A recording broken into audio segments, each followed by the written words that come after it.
नमस्कार दोस्तों, मैं हूं दीपक चौरसिया और हमारी इस खास पेशकश पॉइंट ब्लैंक में आपका स्वागत है।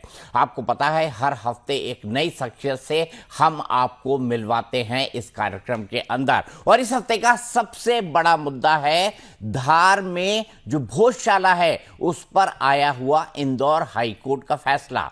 धार में भोजशाला के मंदिर मस्जिद विवाद में इंदौर हाईकोर्ट ने बड़ा फैसला दिया है। इंदौर हाईकोर्ट ने कहा है कि धार की भोजशाला दरअसल एक हिंदू मंदिर है। उन्होंने तो यहां तक कहा कि माता वाग्देवी की जो प्रतिमा ब्रिटेन के म्यूजियम में है, सरकार को उसे लाने की कोशिश करनी चाहिए।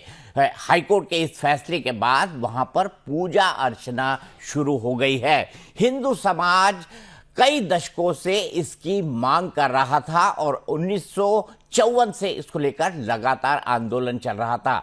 इसी आंदोलन से और राम जन्मभूमि और तमाम हिंदू पुनर्जागरण के आंदोलन से जुड़ी रही हैं देश की सबसे फायर ब्रांड साध्वी ऋतंबरा जी, और आज वो हमारे साथ जुड़ गई हैं क्योंकि ये सनातन के लिए एक बहुत बड़ी खुशी का मौका है जो फैसला धार भोजशाला के ऊपर आया है कि एक हिंदू मंदिर है और वहां पर पूजा अर्चना की अनुमति दे दी गई है।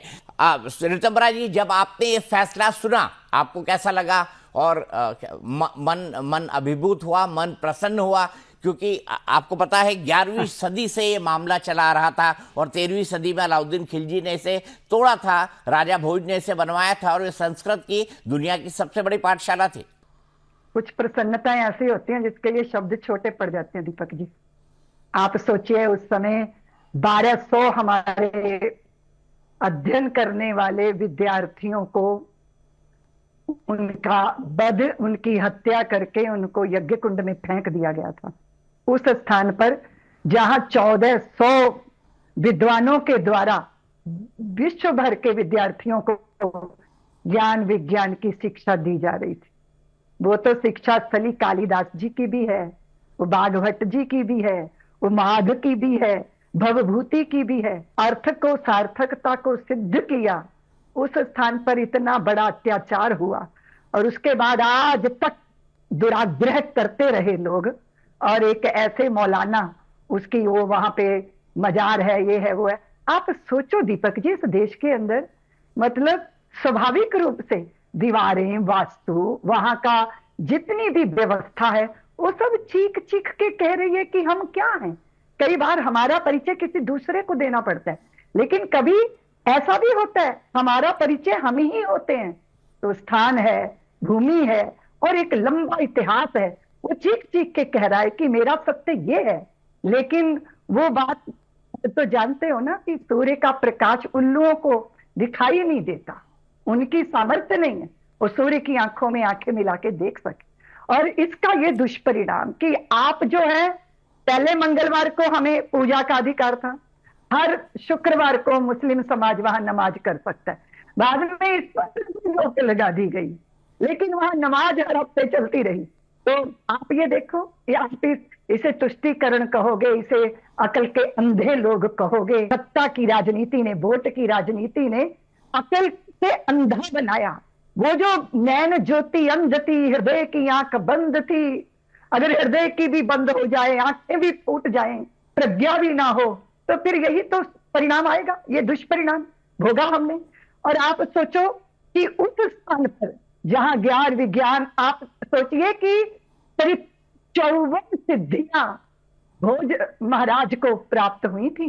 भगवती सरस्वती ने उनको साक्षात दर्शन दिया था, वो आविर्भूत हुई थी उनके अंतर में। और फिर ऐसी अद्भुत जो है वो प्रतिमा उनके द्वारा स्थापित हुई, ऐसी अद्भुत कलाकृति। मतलब वो उस प्रतिमा की जो गरिमा थी, उसकी वो जो उनको साक्षात्कार हुआ था, उसका स्वरूप उस प्रतिमा में गढ़ा गया था। आज जो लंदन में हम जैसे भगवती सरस्वती के आराधक जो कभी कभी कृतज्ञ हो जाते हैं, क्योंकि उनकी कृपा से सब पा लेते हैं, पर जिनसे कृपा पाई जाती है उन्हीं को भूल जाते हैं। तो जब तक वो वापस नहीं आ जाती, उनका अभिषेक नहीं हो जाता, हम सब उनकी ऐसी प्रतिमा को स्थापित नहीं देख लेते, तब इस यात्रा को हमेशा जारी रखना है।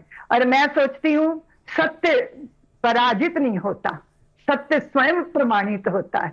और हमारे ऐसे ऐसे महापुरुष राजा, आप देखो, राजा भी जिन्होंने आध्यात्मिक गहराइयों को छुआ, तभी तो वो आज तक नहीं भुलाए जा सकते।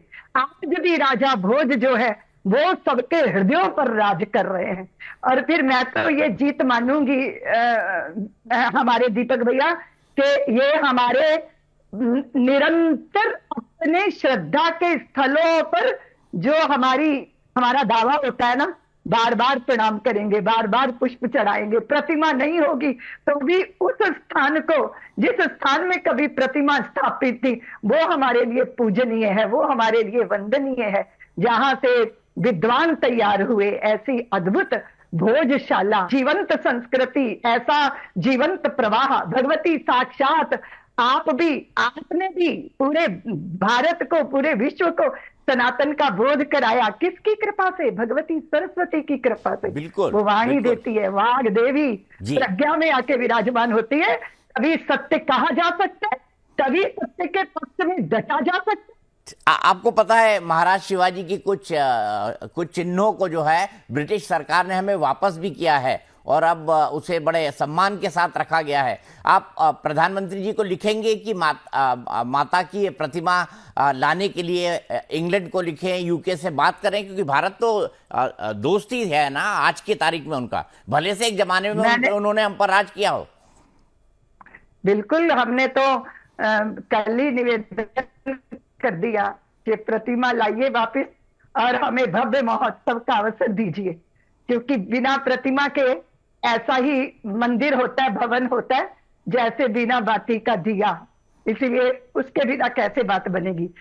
अब मुझे ये बताइए कि क्या आपको उम्मीद है कि मुस्लिम पक्ष जैसा कह रहा है कि हम ये दावा जो है अब इस मामले को सुप्रीम कोर्ट के अंदर ले जाएंगे, आपको नहीं लगता कि मुसलमान समुदाय को ये जिद छोड़ देनी चाहिए? क्योंकि एक फैसला तो आ गया है और फैसला जो आया है वो साइंटिफिक वैज्ञानिक सबूतों के आधार पर, जो एसआई ने 2000 से ज्यादा पन्नों की रिपोर्ट में प्रमाणित करके दिए हैं, उसके आधार पर आया है। आपको नहीं लगता मुसलमान समाज को इसको कमाल मौला मस्जिद कहने की जिद छोड़ देनी चाहिए?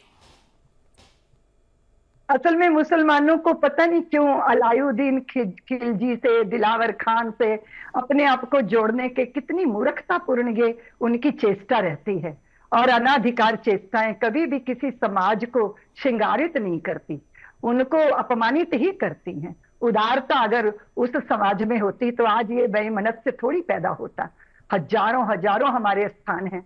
आप सोचिए दीपक जी, हमारे आराध्यों की प्रतिमा आक्रमणकारियों ने धूल धूसरित की, खंडित की, उनका चूड़ा बनाया, फिर उनको पान के पत्ते में रख के उन्हीं के आराधकों को, भगवती के आराधकों को ही उसे चबाने के लिए विवश किया।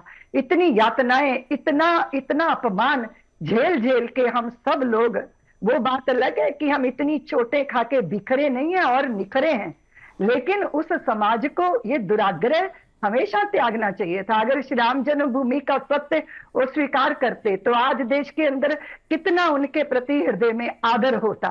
इसी तरह ये जो भोजशाला का सत्य है, क्या वो नहीं जानते थे? और मैं तो ये हैरान हूं कि वहां बैठकर नमाज करना, क्या चेतना कुछ है कि नहीं? आपके पास कोई कॉन्शियस नाम की चीज है कि आप अनाधिकार चेष्टा कर रहे हो? पाप बोध नहीं चित्त में आता? आश्चर्य होता है कि ये किस तरह की मजहबी जुनून है जो आपको सत्य ही नहीं देखने देता। और हमारे यहाँ, हमारे जो भारत का, आप सब भारतीय हैं, चाहे हिंदू हो चाहे मुसलमान हो, और भारत का ये दृष्टिकोण रहा है कि ऋषियों के द्वारा प्रदत्त सत्य को भी अपनी बुद्धि की कसौटी पे कसिए, उसके लिए प्रश्न खड़े कीजिए और उसके समाधान तलाशिए। अपनी बुद्धि को कुंद मत कीजिए, अपनी बुद्धि को सुबुद्धि बनाइए, सुबुद्धि को मेधा बनाइए, मेधा को प्रज्ञा बनाइए, प्रज्ञा को रितंभरा बनाइए। सत्य को धारण करने वाली सामर्थ्य आपकी बुद्धि में होती है, उसे जागृत कीजिए। क्या जरूरत है ये दुराग्रह करने की? उससे प्रतिष्ठा नहीं होती किसी की भी। जब आप दुराग्रही होते हैं, जब आप सत्य स्वीकार करते, तो भले ही कदाचित आप कभी जीत भी जाएं, जैसे आक्रमणकारी जीते, उस समय ऐसा लगा कि वो जीत गए, उनकी सल्तनत जो है छा गई। भारत भूमि पे जन्म लिया है, भारत अन्न खाया है। भारत की विधा कुछ और है। ये ज्ञान की धरती है, ये दुराग्रहों की धरती नहीं है, अंधविश्वासों की धरा नहीं है। यहाँ तो आप ऋषि आपको ज्ञान देते हैं और फिर कहते हैं अपनी प्रज्ञा की कसौटी पे कसो, और अगर तुमको ये सही लगता है तो इस सत्य के पथ पर चलकर अपना कल्याण करो। तो इतनी उदार उदात्त भावों की भूमि पर आकर बसकर जन्म लेकर ये दुराग्रह पालना, इसका मतलब इससे बड़ा तो कोई दुर्भाग्य हो नहीं सकता। आप जाइए सुप्रीम कोर्ट में, क्योंकि सुप्रीम कोर्ट भी सत्य को कैसे नकार देंगे। भारत की भूमि पे एक अजीब तरह की वैमनस्यता, विद्वेष की आग पनपती रहेगी। इस पर कहीं तो विराम लगाना चाहिए। अगर आप में समर्थ नहीं थी स्वयं दे देने की, अब कोर्ट का निर्णय आने के बाद ही उदार बनिए। आपको भी भगवती सरस्वती कृपा करे ताकि आपके आंखों में पड़े, बुद्धि पे पड़े ये मजहबी जुनून के पर्दे हटे और आप अपनी संतानों को सही दिशा दे सकें। मैं तो यही भगवती से प्रार्थना करूंगी कि भगवती आप सबकी बुद्धि पलटी है, उसमें पावनता दीजिए। आपने बिल्कुल जी सही दीपक कहा। भैया। लेकिन ऋतुम्बरा जी, आखिरकार ऐसा क्यों होता है कि हिंदुस्तान का मुसलमान, जिनका इन आक्रांताओं से कोई संबंध नहीं है, तो हमारे ही भाई बंधु ना, कई कई 200 साल पहले, 300 साल पहले या 500 साल पहले कन्वर्ट ही हुए होंगे ना, हिंदू से मुसलमान बने होंगे, तो इनका इन आक्रांताओं से क्या प्रेम है, क्या जोड़ता है इनको, क्या सोच है, क्या इसका दर्शन है, फिलॉसफी है? असल में क्या है दीपक जी, जब बचपन से ही वही भर दिया जाएगा, कोरे कागज को कोरा रहने ही नहीं दिया जाएगा। जब उसे मजहबी जुनून से, उसे झूठ से, असत्य से, व्यर्थ की मान्यताओं में बांध दिया जाएगा, बच्चों की अस्मिता को परकियों से, आक्रमणकारियों से जोड़ दिया जाएगा, तो यही दुष्परिणाम आएगा। अगर हम विष बोएंगे तो विष वृक्ष ही तो बनेंगे, अमृत तो बोया नहीं गया। तो इसका ये दुष्परिणाम है, भारत भूमि को वो झेलना पड़ता है। और जो इस आग में जल रहे हैं, दग्ध हो रहे हैं, क्योंकि उनके सपने हैं कि हम भारत को जला दें, हम भारत की जो मूल धारा है उसे नष्ट कर देंगे, हम भारत के सत्य को, उसकी हत्या कर देंगे। उन्हें पता ही नहीं है कि ये तो मृत्युंजय संस्कृति है। यहाँ तो अमृत पीकर सबका जन्म होता है। भगवान शिव की आराधना करने वाले हम, विष पान करने वाले हम, नीलकंठ बनकर विष का शमन करने वाले हम, तो ये कैसे मार दोगे, कैसे नष्ट कर दोगे? सारे संसार की जहां जहां आप गए आक्रमणकारी बनके तलवारें लेकर, उन्हें आपने नष्ट कर दिया। आपने हजारों साल तक हम पर अत्याचार किए, लेकिन कहां नष्ट कर पाए आप? क्योंकि अमृत के बीज कभी भी नष्ट होते ही नहीं, दग्ध होते ही नहीं, वो खाद पानी पाके पुनः हो जाते हैं। इसीलिए ये जो इनके साथ बचपन से ही इस तरह की मान्यता हमारे भारत के राष्ट्र के गौरव के साथ जुड़ते, तो आज कितना सुंदर वातावरण होता। आपकी कोई भी पूजा पद्धति हो, मजहबी किसी भी तरह की मान्यता हो, लेकिन आपके पुरखे नहीं बदल सकते, आपके पूर्वज नहीं बदल सकते। और फिर आप जिनके प्रति बहुत गौरव करते हो, जिनके लिए, जिनका नाम ले लेके आप भारत की परंपरा को गाली देते हो, वो तो आपको पक्का मुसलमान भी नहीं मानते हैं, वो नहीं मानते आपको। उनसे जुड़िए, ये भी बिना मूल से जुड़े तो जड़ हरी भरी होगी नहीं। इसी तरह के मजहबी जुनून से, इसी तरह के रक्तपात से आपकी संतानों की आहुतियां देते रहोगे। आप दूसरों की संतानों की आहुतियां तो आप लेते ही हो कि आपने किसी को भी सुख से रहने नहीं देना, चैन से रहने नहीं देना, लेकिन आप स्वयं भी तो उसकी कीमत चुका रहे हो। इसलिए भारत की भूमि पर जन्म लेने के बाद इस तरह के मजहबी जुनून का त्याग कर देना चाहिए और इतिहास के सत्य को स्वीकार करते हुए कि हाँ, हमारे साथ ऐसा हुआ था, बल से, प्रलोभन से, भयभीत करके या किस वजह से आप मूल धारा से अलग हुए थे, लेकिन माँ तो माँ होती है, वो अपनी संतान की कभी उपेक्षा नहीं करती। ये भारत भूमि पोषण करती है, गाली दोगे, उसके गीत गाओगे तो भी, क्योंकि माँ है ना वो। और इतनी विराट संस्कृति के संवाहक बनकर हम क्यों इस तरह की मजहबी सोच से अपने आप को छोटा कर रहे हैं? ऋतंबरा जी, आपने कहा कि मुस्लिम समाज के प्रबुद्ध लोगों को आना चाहिए, तो क्या साध्वी ऋतंबरा जी अपील करेंगी मुस्लिम समाज के प्रबुद्ध लोगों को कि समाज में ऐसा वातावरण तैयार करें कि हाईकोर्ट के इस फैसले के खिलाफ सुप्रीम कोर्ट ना जाए? अपील करेंगी?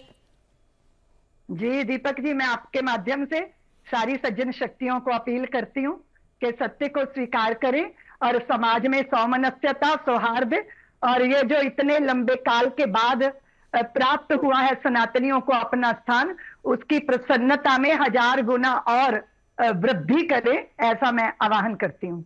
ठीक है, मुझे बहुत अच्छी तरह याद है जब राम जन्मभूमि की प्राण प्रतिष्ठा हो रही थी और मतलब प्रतिष्ठा नहीं हुई थी, उसके काउंटडाउन में हम लोग थे।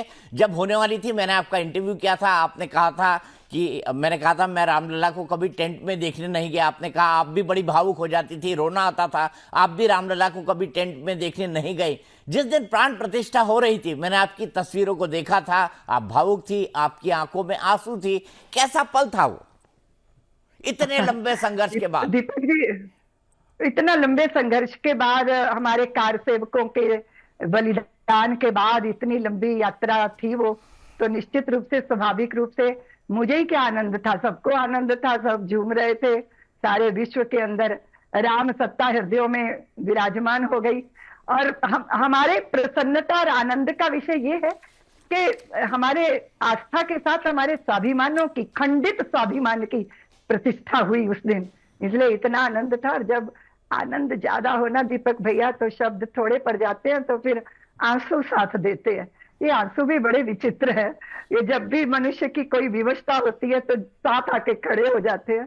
तो वो अर्घ था, और मेरे बलिदानी कार सेवकों के लिए अर्घ था, माननीय अशोक सिंघल जी के तप को अर्घ था, और हमारे संगठन के द्वारा इतने इतने लोगों की लंबी यात्रा रही, अर्घ था, मेरे अश्रुओं का अर्घ था उन गांव के लोगों के लिए जिन्होंने जब तक रामलला नहीं आए पैरों में चप्पलें नहीं पहनी, जूतियां नहीं पहनी। बहुत सारा समाज है जिन्होंने सिर पे पगड़ियां नहीं धारण की, बहुत सारी देवियां जिन्होंने चोटियां नहीं बांधी, तो उनके तप को वंदन था। इसीलिए वो एक तरह से अर्घ था, मेरे अश्रुओं का अर्घ, और रामलला के प्रति अहोभाव की आपने और हमारी आंतरिक दृढ़ता को आपने छीन लिया। दो और प्रमुख जगह हैं। हमने रामलला के यहाँ तो भव्य मंदिर बन गया, और हमने देखा कि रामलला, जो लोग कहते थे कि मंदिर बनेगा तो इससे उन्नति नहीं होगी, इससे अच्छा पाठशाला बनाइए, इससे अच्छा फैक्ट्री बनाइए, आप उन लोगों को क्या जवाब देंगी जब आप देखते हैं कि अयोध्या, काशी, उज्जैन, इससे 100-150 किलोमीटर के आसपास उस राज्य की अर्थव्यवस्था पूरी तरह से बदल गई है? उन लोगों को क्या जवाब देंगी जो ये कहा करते थे कि मंदिर बनने से कोई विकास आएगा, मंदिर बनने से कोई आर्थिक प्रगति आएगी? नहीं है, आपको लगातार जो पढ़ाया गया वो यही पढ़ाया गया, उसी का ये दुष्परिणाम है। तभी आप स्वयं को गाली देकर, अपनी आप को कोस कर, अपना ही अपमान करके, अपनी संस्कृति का अपमान करके, पता नहीं कौन सी ईगो सेटिस्फाइड करते हैं, मुझे नहीं पता। लेकिन ये बात तो निश्चित है कि अगर अपने पुरखों के गौरव का आपको अभिमान नहीं है तो फिर आप जिंदा थोड़ी हैं, मुर्दे ही तो हैं। जिंदा तो वो होता है जिसको अपने रक्त और अपनी रक्त परंपरा, अपनी ऋषि परंपरा, अपनी धरती की परंपरा, अपने धर्म की परंपरा, अपने अग्रज और पूर्वजों की परंपरा पे गौरव और अभिमान होता है। इसलिए उसे धारण करोगे तो सारी समस्याओं का समाधान हो जाएगा। मथुरा, आप खुद वृंदावन में रहती है ऋतमराज जी, मथुरा देवकीनंदन ठाकुर जी ने भी एक नई याचिका दायर की है जिसमें उन्होंने कहा है कि शाही जामा मस्जिद के नीचे जो विग्रह है उसको दिया जाए, निकाल के हमें दिया जाए, ताकि हम उसको फिर से उसमें पूजा वंदना और उसकी प्राण प्रतिष्ठा कर सके। मैं आपसे जानना चाहता हूं, मथुरा को लेकर क्या आपको लगता है कि हिंदू समाज को जागने की अभी भी जरूरत है? हाँ दीपक जी, पूरा समाज जागृत हो जाए और सरकारों पे दबाव बनाए, लेकिन जैसे भोजशाला हमें मिल गई है ऐसे कृष्ण जन्मभूमि भी मिलेगी और हमारे काशी विश्वनाथ का स्थान भी हमको प्राप्त होगा, ऐसा हम जल्दी ही देखेंगे दीपक जी। लेकिन निश्चित रूप से मैं हमेशा कहा करती हूँ कि जब तक बच्चा नहीं रोता तो माँ भी दूध नहीं पिलाती। इसलिए समाज को अपने महत्वपूर्ण स्थानों के लिए आग्रह करना चाहिए, दबाव बनाना चाहिए, जागरण होना चाहिए अपने हितों के प्रति, अपने भविष्य के प्रति। ठीक है, बहुत बहुत शुक्रिया ऋतमराज जी, हमसे बातें तो बहुत सारी थी, आपसे जब बात करने बैठते हैं आपने मुझे याद किया, मैं उसके लिए आपको बहुत बहुत धन्यवाद देती हूँ। बहुत और बहुत आपके धन्यवाद, माध्यम से बहुत पूरे बहुत समाज धन्यवाद को रिकम्बरा बधाई जी। देती हूँ भोजशाला आपसे के लिए। आपसे बात करना हमेशा बहुत अच्छा लगता है। माफी चाहूंगा, नेटवर्क की दिक्कत है। आपसे मिलूंगा एक दिन आकर और एक लंबा इंटरव्यू फिर करेंगे और घंटों गप मारेंगे, बात करेंगे सनातन की, बात करेंगे भारत की, और बात करेंगे हमारी संस्कृति और सभ्यता की। और मैं ये चाहता हूं कि हमारे दर्शकों पर, इस पूरे देश पर, इस पूरी दुनिया पर माता सरस्वती की, माता वाग्देवी की कृपा सभी बनी रहे। तो हमारे इस पॉइंट ब्लैंक में आज के लिए इतना ही, लेकिन अगले हफ्ते हम आपको एक और शख्सियत से मिलाएंगे। तब तक के लिए नमस्कार।